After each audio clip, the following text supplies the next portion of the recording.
Ал енді құрметті ағайын, қазақта бір жақсы сөз бар, босағада тұрғанның берекесі қашады дейді қадірлі ағайын. Ендеше екі жасымызды босағада тұрғызбай, берекесін қашырмай, бүгін тойымыздың негізгі кейіпкерлері әрине Дастан баламыз бен Әсел қызымызды той төріне шақырған жөн көріп отырмыз. Әрине бір ерекше көрініспенен, ерекше бір салтанатпен қарсы алайық. Сәукеле шоудың ару қыздары сіздер үшін қошемет, құрмет қадірлі ағайын.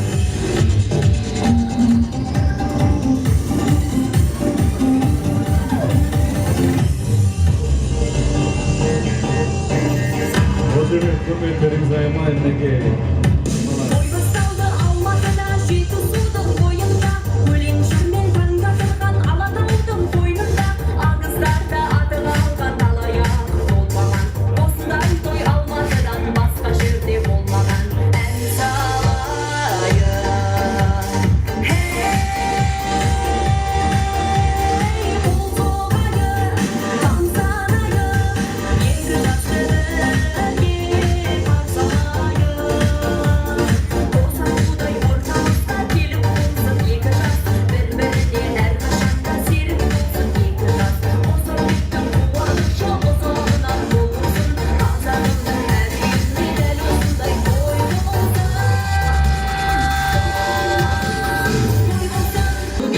Asıl da şarjan, ülkenin